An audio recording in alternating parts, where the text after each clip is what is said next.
Welcome to 5 Questions with Todd Boucher. I'm Madeline Lipthrott, and I lead membership services with TAG. Todd is the principal and founder of LEDG Design Group. Todd, tell us a little bit about your role and your company. Hey, Madeline, thanks so much for having me. Todd Boucher, I'm the principal and founder at LEDG, and we specialize in planning, design, and implementation of data centers and smart buildings. We have 3 offices, one in Atlanta, one in the Mid-Atlantic region, and one in New England. Great. Well, I'm thrilled to get to talk to you today. I'll go ahead and dive right into our questions. Of course, hot topic, the first half of 2020. How has that changed the way you're leveraging technology as far as smart buildings and complex technologies go?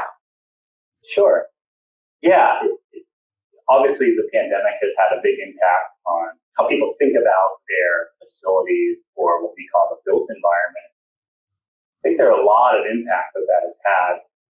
To me, the most explicit one has been the utilization of smart building and technology to ensure the safety and well-being of occupants.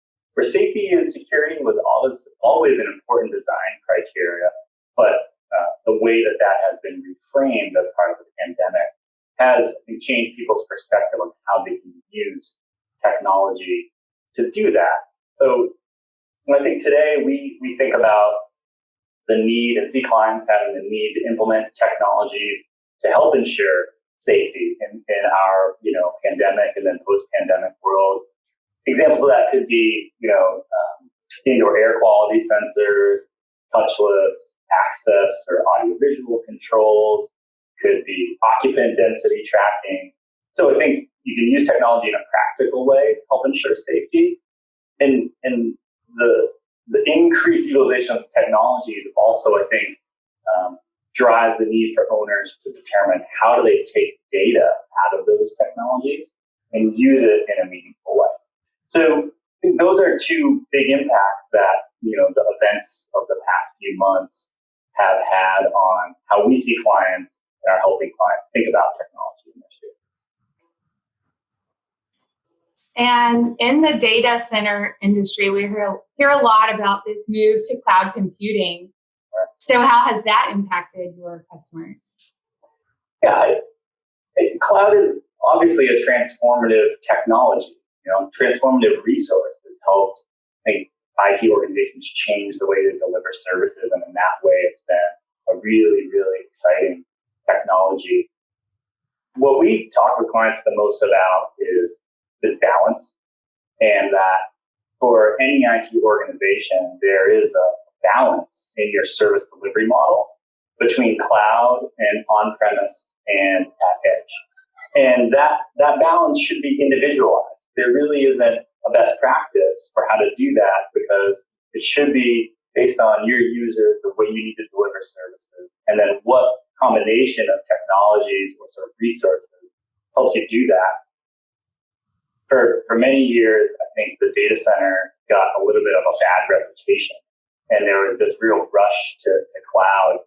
And I think for some good reason that was true, but there still is a real need for enterprise data center as part of that portfolio, part of that service delivery model. And if you look at, as an example, the Uptime Institute's latest, which just was released, their latest global data center survey, 80% of IT data center assets are still in enterprise data center spaces. So we had clients for many years, I think, that had some uncertainty about investing in their on-premise data centers and modernizing them. But now we're seeing a lot more understanding the need to do that and have it as part of their portfolio.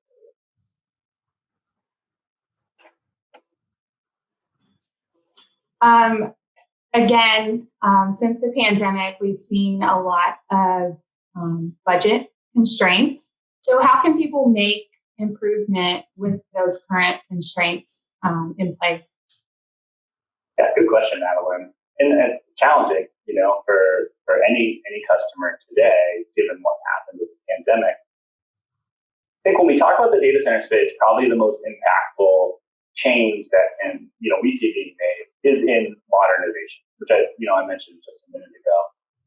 What we find is that most owners overestimate the cost of modernization, and that if you are really intentional and really thoughtful about modernizing your data center, and what I mean by that is making selective improvements to your data center that allow you to increase your capacity, improve your ability to support the type of density we see or the type of technology we see in today's data centers, maybe improve energy efficiency. If you're really thoughtful about that, you can do it in a cost-effective way that also achieves those objectives. So you're increasing the life of your data center, typically in an asset that you already own. So you're stretching the life of that asset. And in doing so, you're able to support, the more high-density technologies that we see today and improving energy efficiency.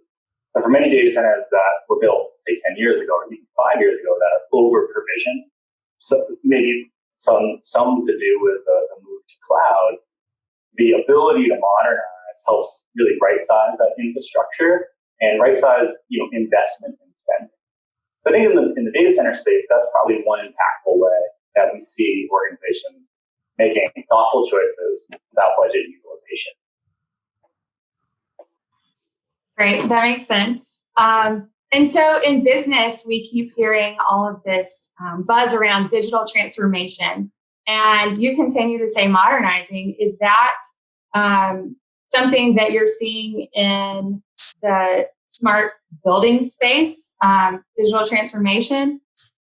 Yeah, great question, Madeline. And the answer is yes. I think that digital transformation has been really exciting and really impactful, for businesses and IT organizations. And we do see the same thing happening inside of the built environment or inside of our facilities. I think one thing owners fail to realize in many cases is the vast amount of data that already exists in their building and the value that they could derive from that data. Historically, it really just has not been a part of the design or even operational process of a building to think about what data will I get from these technologies and how can I use it. Some of that has just been innovation. We now have the ability to be more connected and to generate data from that. And when you talk about digital transformation, something that we tell all our clients to think about when they are thinking about planning for their facilities is in their business, at any given time, they have all substantial amount of data coming in from really disparate sources.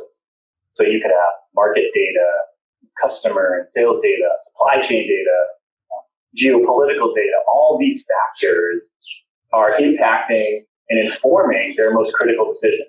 And I think for most businesses today, they wouldn't make decisions without that data. It's really remarkable to me that we operate our buildings in an opposite way, in an opposite methodology. We really don't make data-driven decisions in our buildings. In fact, we're really reactive.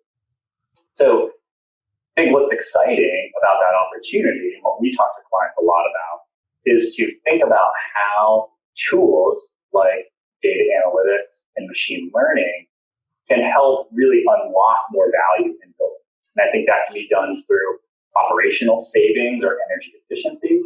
It can also be done through the way you communicate with your occupants and the way you deliver an occupant experience. And that's exciting about the promise of a smart building. And if owners take the time to think about how they can integrate data from their building technologies, if they're thorough in that evaluation and planning from the beginning, then they really have an exciting opportunity to transform the way they use technology in the built environment. And final question along those same lines, how do you see professional services firms like yourself changing the way that you do business now? Yeah, good question.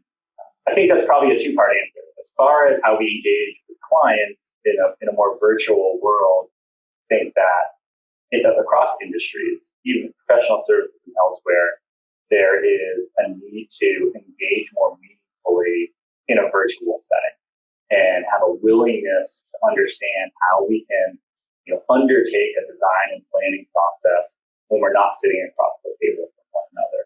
And, our leading edge, we've been fortunate to have a remote office model for many years now. So we felt comfortable with some of the changes that had to happen during the pandemic.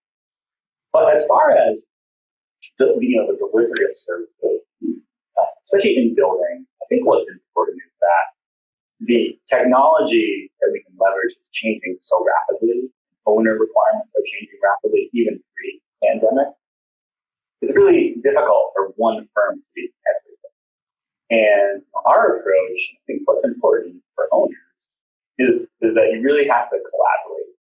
You have to understand, be able to go through a really detailed opportunity awareness programming phase and what we would call a listening phase with owners.